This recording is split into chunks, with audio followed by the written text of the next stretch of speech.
हाय, आपके साथ मैं हूँ Surabhi Sharma. India TV YouTube channel subscribe करिए, बेल आइकन दबाएं। दरभंगा स्टेशन पर पासपोर्ट ब्लास्ट मामले में बड़ी कामयाबी। एनआईए ने हैदराबाद में लश्कर-ए-तैयबा के 2 आतंकियों को गिरफ्तार किया। सिकंदराबाद रेलवे स्टेशन की सीसीटीवी फुटेज में पार्सल ले जाते दिखे आतंकी, सफेद कार के साथ हुआ कैप्चर। पूछताछ में दोनों आतंकियों का पाकिस्तानी कनेक्शन सामने आया। चलती ट्रेन में ब्लास्ट करना था मकसद। दोनों आतंकवादी इमरान मलिक और मोहम्मद नासिर ने बनाया था आईईडी बम। अपने पाकिस्तानी आकाओं के आदेश पर ट्रेन में ब्लास्ट करने की थी साजिश। पंजाब के सीएम अमरिंदर सिंह की लंच डिप्लोमेसी। कई विधायक और मंत्री लंच के लिए अमरिंदर के घर पहुंचे। पंजाब के मंत्री ब्रह्म मोहिंद्रा और राणा गुरमीत सिंह सोनी अमरिंदर के घर पहुंचे। फतेह जंग बाजवा, अश्विन सेकरी और लाल सिंह ने भी लगाई हाजिरी। महाराष्ट्र कांग्रेस नेता सुशील कुमार शिंदे का बयान। कहा, कांग्रेस में संवाद की परंपरा खत्म, आत्मनिरीक्षण बैठकों की जरूरत। सुशील कुमार शिंदे के बयान पर बोले संजय राउत। कहा, कांग्रेस को करना चाहिए शिंदे के बयान पर चर्चा। महाराष्ट्र विधानसभा सत्र से पहले एनसीपी चीफ शरद पवार की मांग। अगर समय मिले तो सत्र में अहम बिलों पर हो चर्चा। 5 जुलाई से शुरू हो रहा है 2 दिन का सेशन। शरद पवार ने कहा, किसानों से बातचीत की पहल करे केंद्र सरकार। 7 महीने से दिल्ली में धरने पर बैठे हैं किसान। शरद पवार की आलोचना करने वाले बीजेपी नेता गोपी चंद्र पंडालकर की गाड़ी पर हमला। सोलापुर में कार पर पत्थर फेंके जाने का आरोप। हमले के बाद बोले गोपी चंद, आज पत्थर फेंके गए हैं, कल गोलियां चलाई जाएंगी, लेकिन मेरी आवाज नहीं दबेगी। उत्तर प्रदेश चुनाव से पहले असदुद्दीन ओवैसी ने पार्टी के यूपी अध्यक्ष के साथ की बैठक। सोशल मीडिया पर शेयर की तस्वीरें। बीएसपी के बागी विधायक ने मनाया अखिलेश यादव का जन्मदिन। सैकड़ों समर्थकों के साथ अखिलेश से मिले असलम रायनी, जन्मदिन की दी बधाई। उत्तर प्रदेश के पूर्व मुख्यमंत्री अखिलेश यादव का जन्मदिन आज। सीएम योगी आदित्यनाथ ने अखिलेश को फोन पर दी जन्मदिन की बधाई। यूपी के पूर्व मंत्री अंबिका चौधरी पर 2 दर्जन जिला पंचायत सदस्यों को अगवा करने का आरोप। पूर्व मंत्री ने आरोपों को खारिज किया। बीएसपी सुप्रीमो मायावती ने बीजेपी पर साधा निशाना। कहा, कांग्रेस के नक्शे कदम पर चलते रहे तो बीजेपी की होगी कांग्रेस जैसी दुर्दशा। गुजरात के जूनागढ़ में आम आदमी पार्टी की जनसंवाद यात्रा के काफिले पर हुआ हमला। कारों में की गई तोड़फोड़। आम आदमी पार्टी की गुजरात यूनिट ने बीजेपी पर हमले का आरोप लगाया। बीजेपी ने आरोप किया खारिज। केजरीवाल ने गुजरात के सीएम से आप कार्यकर्ताओं पर हमला रोकने को कहा, अगर इसुदान और महेश सवानी पर हमला हो सकता है तो गुजरात में कोई सुरक्षित नहीं। आम आदमी पार्टी में शामिल हुए रिटायर्ड कर्नल अजय कोठियाल। उत्तराखंड उपचुनाव में मुख्यमंत्री तीरथ सिंह रावत के खिलाफ लड़ेंगे चुनाव। यूपी के संत कबीर नगर से बीजेपी के पूर्व सांसद शरद त्रिपाठी का लंबी बीमारी के बाद निधन हुआ। पीएम मोदी ने शोक जताया। सुप्रीम कोर्ट में पश्चिम बंगाल में चुनाव के बाद हुई हिंसा की एसआईटी जांच वाली याचिका पर सुनवाई। केंद्र पश्चिम बंगाल सरकार और चुनाव आयोग को जारी किया नोटिस। 100 करोड़ की वसूली मामले में महाराष्ट्र के गृह मंत्री अनिल देशमुख के पीए और पीएस के कोर्ट में पेशी। 6 जुलाई तक ईडी कस्टडी में भेजा। गुलशन कुमार हत्या मामले में बॉम्बे हाई कोर्ट ने सुनाया फैसला। आरोपी अब्दुल रऊफ मर्चेंट की याचिका की खारिज। कहा, 2009 में पैरोल का किया था गलत इस्तेमाल। एनआईए की विशेष अदालत ने असम में विधायक अखिल गोगोई को सभी आरोपों से बरी किया। सीएए के दौरान हिंसा भड़काने के आरोप में यूएपीए के तहत दर्ज था मामला। डिजिटल इंडिया के 6 साल पूरे। पीएम मोदी ने योजना के लाभार्थियों से बात की। कहा, डिजिटल होना समय की मांग। पीएम मोदी ने कहा, भारत का संकल्प है डिजिटल इंडिया। ड्राइविंग लाइसेंस से लेकर बर्थ सर्टिफिकेट तक बनाना हुआ आसान। डिजिटल इंडिया से किसानों की जिंदगी में आया बदलाव। पीएम किसान सम्मान निधि के तहत 10 करोड़ से ज्यादा किसानों के खाते में पैसे जमा किए गए। कोरोना काल में डिजिटल इंडिया ने लोगों की जिंदगी बनाई आसान। पीएम मोदी ने कहा, लॉकडाउन के दौरान सीधे लोगों के खाते में पैसे भेजे गए। पीएम मोदी ने आरोग्य सेतु ऐप का किया जिक्र। कहा, कोरोना संक्रमण रोकने में मिली मदद। ऐप में दूसरे देश दिखा ले दिलचस्पी। नेशनल डॉक्टर्स डे पर आज पीएम मोदी चिकित्सा जगत के लोगों को करेंगे संबोधित। इंडियन मेडिकल एसोसिएशन की ओर से कार्यक्रम का आयोजन। डॉक्टर्स डे पर पीएम मोदी का ट्वीट। कहा, देश को कोविड-19 के खिलाफ जंग में भूमिका निभा रहे डॉक्टर्स वर्कर्स। डॉक्टर्स डे पर गृह मंत्री अमित शाह ने भी डॉक्टर्स को सलाम किया। अमित शाह ने कहा, डॉक्टर्स बनना मानवता की सेवा करने का संकल्प। कोरोना की दूसरी लहर में देश में 800 डॉक्टर्स ने गंवाई जान। सबसे ज्यादा दिल्ली और बिहार में हुई डॉक्टर्स की मौत। वैक्सीन डिप्लोमेसी में भारत की बड़ी कामयाबी।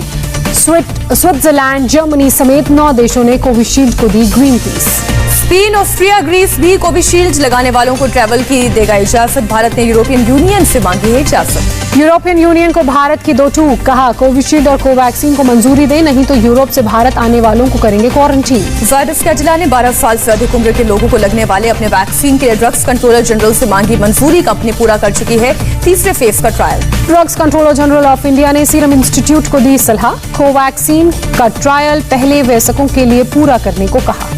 नागपुर में 2 से 6 साल के बच्चों पर कोवैक्सीन का क्लिनिकल ट्रायल शुरू। पहले बच्चों का किया गया ब्लड टेस्ट। वैक्सीन की कमी के कारण आज मुंबई में किसी बीएमसी या सरकार के केंद्र पर नहीं लगेगा टीका। बीएमसी ने किया ऐलान। नागपुर में तीसरे दिन भी नहीं पहुंची वैक्सीन। जिले के 126 केंद्रों में केवल 3 केंद्रों पर आज दी जाएगी कोवैक्सीन। दिल्ली में वैक्सीनेशन ने पकड़ी रफ्तार। पिछले 3 दिन से रोजाना करीब 2 लाख लोगों को लग रहा है टीका। गुजरात के राजकोट में 5 दिन बाद कोविशील्ड की वैक्सीन लगनी शुरू। टीकाकरण केंद्रों के बाहर लोगों की भारी भीड़। आज या कल में असम को मिलेंगे वैक्सीन की 6 लाख डोजेज। इसके बाद राज्य में और होगी वैक्सीन की सप्लाई। कोरोना का डेल्टा वेरिएंट दुनिया के करीब 100 देशों में फैला। WHO ने कहा आने वाले दिनों में और फैलेगा variant. AIIMS director Randeep Guleria का बयान सामने आया। डेल्टा प्लस वेरिएंट के ज्यादा संक्रामक होने का कोई डेटा नहीं। देश में कोरोना के एक दिन में करीब 49,000 नए केस। 24 घंटे में 988 लोगों की मौत। महाराष्ट्र में कोरोना के 9,771 नए मामले सामने आए। 24 घंटे में 141 लोगों ने दम तोड़ा। राज्य में कोरोना मामलों में कमी के बाद राज्य सरकार ने कोरोना गाइडलाइंस में छूट दी। आज से खुल गए पार्क और जिम। कश्मीर घाटी में 3 महीने बाद ट्रेन सेवा शुरू हुई। लॉकडाउन में ढील देने के बाद ट्रेन चलनी शुरू हुई। लोगों ने स्वागत किया। मुंबई फर्जी वैक्सीनेशन कैंप में एक और गिरफ्तारी। पुलिस ने राजेश पांडे को बारामती से पकड़ा। अब तक की 12वीं गिरफ्तारी। मुंबई पुलिस ने फर्जी वैक्सीन मामले में नवी FIR दर्ज की। 2 डॉक्टर्स के खिलाफ बीएमसी की इजाजत के बिना वैक्सीनेशन कैंप लगाने का मामला। यूपी में लॉकडाउन में ढील देने के बाद मेरठ की सब्जी मंडी में लोगों ने दी कोरोना को दावत। सोशल डिस्टेंसिंग की उड़ाई धज्जियां। बिना मास्क के मंडी में घूमते दिखे लोग। लद्दाख से नेताओं का प्रतिनिधिमंडल गृह राज्य मंत्री जी किशन रेड्डी से मिला। लद्दाख को पूर्ण राज्य घोषित करने की कर सकते हैं मांग। रविशंकर प्रसाद की ट्विटर को खरी खरी कहा भारत के कॉपीराइट नियमों का भी ध्यान रखना होगा। ट्विटर अमेरिकी कानून के हिसाब से भारत में नहीं चल सकता। अलीगढ़ के खेरेश्वर मंदिर में मुस्लिम नेता ने लगवाया वाटर कूलर। हिंदूवादी संगठनों ने किया विरोध। सपा नेता की लगाई शिलापट्टिका तोड़ी गई। राजस्थान के स्टूडेंट्स ने राज्य सरकार के खिलाफ कांग्रेस के दिल्ली ऑफिस के सामने किया प्रोटेस्ट। कंप्यूटर शिक्षक की नियमित भर्ती की मांग की। छत्तीसगढ़ पुलिस अकादमी में posted senior IPS GP Singh के 10 ठिकानों पर ACB टीम की दबिश। कई टीमें कार्रवाई करने पहुंची। लोकसभा स्पीकर ने किया राजस्थान के राज्यपाल कलराज मिश्र की बायोग्राफी का विमोचन। CM अशोक गहलोत और राजस्थान विधानसभा अध्यक्ष मौजूद। दिल्ली के गाजीपुर बॉर्डर पर मंत्री के काफिले पर हमले के मामले में FIR दर्ज। भारतीय किसान यूनियन के 200 अज्ञात कार्यकर्ताओं पर मामला। नसीरुद्दीन शाह की हालत में सुधार। कल हो सकते हैं डिस्चार्ज। तबियत बिगड़ने पर मंगलवार को हिंदुजा अस्पताल में किए गए थे भर्ती। जम्मू कश्मीर में पिछले कुछ दिनों में हुए आतंकी हमले और एनकाउंटर को देखते हुए राजौरी में जम्मू पुंछ हाईवे पर सुरक्षा को बढ़ाया गया। दिल्ली को आज भी भीषण गर्मी से राहत मिलने की उम्मीद नहीं। मौसम विभाग के मुताबिक दिल्ली NCR में तापमान 42 से 43 डिग्री तक रहने का अनुमान। मौसम विभाग के मुताबिक दिल्ली में 7 जुलाई तक नहीं आएगा मानसून। 2 से 3 जुलाई को हो सकती है हल्की बारिश। 38 डिग्री तक गिर सकता है तापमान। असम के धीमाजी में ब्रह्मपुत्र नदी का जलस्तर बढ़ने से बाढ़ जैसे हालात। 10 से अधिक गांवों में घुसा बाढ़ का पानी। LPG सिलेंडर की कीमत में इजाफा हुआ। आज से सब्सिडी वाला सिलेंडर 25 रुपए 50 पैसे महंगा हुआ।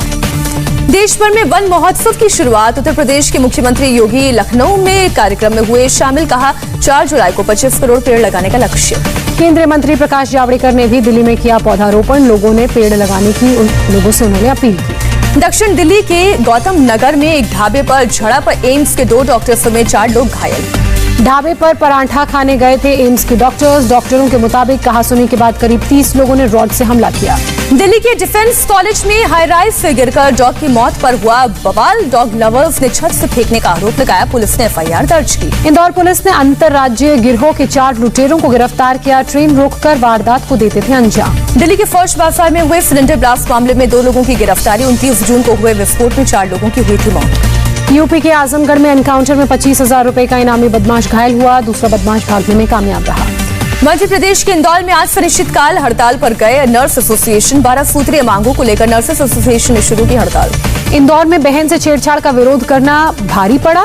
युवक को बदमाशों ने बुरी तरह से पीटा। मारपीट की शिकायत थाने में दर्ज कराई गई। हरियाणा के झज्जर में CCTV में कैद हुई मर्डर की वारदात। 4 बदमाशों ने कार सवार की गोली मारकर हत्या की। पुलिस के मुताबिक चुनावी रंजिश में गई जान। मुंबई के बोरीवली स्टेशन पर RPF कांस्टेबल की डिलीवरी। चलती ट्रेन पर चढ़ने की कोशिश में गिरे शख्स की बचाई जान। मुंबई के पास भिवंडी में तालाब में तैरने गए लड़कों के ग्रुप में से 2 लड़के पानी में डूबे। पुलिस काफी तलाश के बाद भी नहीं लगा सकी पता। सर्च ऑपरेशन जारी। उत्तर कन्नड़ जिले के एक गांव में सड़क पर पहुंचा मगरमच्छ। वन अधिकारियों ने वापस नदी में छोड़ा। चीन के राष्ट्रपति जिनपिंग ने दी चेतावनी। कहा किसी भी देश को चीन पर धौंस जमाने या डराने की नहीं इजाजत। तियानमेन स्क्वायर पर लड़ाकू विमानों की फ्लाई पास्ट के साथ शुरू हुआ चीन की कम्युनिस्ट पार्टी के 100 साल के जश्न का समारोह। शी जिनपिंग ने कहा, ताइवान को भी करेंगे एकीकरण। कोरोना केस बढ़ने के बाद बांग्लादेश में आज से 1 सप्ताह का सख्त लॉकडाउन लागू। सेना और अर्धसैनिक बलों की पूरे देश में तैनाती। 6 जनवरी को कैपिटल हिल में हुई हिंसा की जांच के लिए बनी select committee. House speaker Nancy Pelosi ने कहा, भविष्य में किसी भी हमले को रोकने के लिए निष्कर्ष पर रिपोर्ट करेंगे। अमेरिका के उत्तर कैलिफोर्निया में आग अभी तक काबू में नहीं आई, कई इलाकों को खाली करने का आदेश। अमेरिका के ओरेगांव में भी आग का कहर जारी, करीब 10,000 एकड़ में फसल जलकर खाक। पश्चिमी कनाडा तेज गर्मी और लू से बेहाल। पिछले शुक्रवार से लेकर अब तक हीट वेव से 65 लोगों की गई जान। लोगों पर किया जा रहा है ठंडे पानी का छिड़काव। फ्रांस में ओलावृष्टि से बर्फ से ढकी सड़कें, ओलावृष्टि के बाद हुई बर्फबारी, स्थानीय लोगों ने रास्ता साफ किया। इंग्लैंड के खिलाफ टेस्ट सीरीज से पहले भारतीय टीम को लगा झटका। ओपनर शुभमन गिल हुए घायल, पहले टेस्ट में खेलने पर सस्पेंस। इंग्लैंड के खिलाफ दूसरा वनडे भी हारी भारतीय महिला टीम। इंग्लैंड ने सीरीज पर 2-0 से किया कब्जा। सोफिया ईवी ने खेली 73 रन की नाबाद पारी। विंबलडन के तीसरे राउंड में पहुंचे जोकोविच, साउथ अफ्रीकी प्लेयर को 3 सेट में दी शिकस्त। इंग्लैंड और पाकिस्तान के बीच 10 जून को दर्शकों की फुल कैपेसिटी के साथ लॉर्ड्स में खेला जाएगा वनडे मैच। नेगेटिव सर्टिफिकेट या वैक्सीनेशन सर्टिफिकेट दिखाना होगा जरूरी।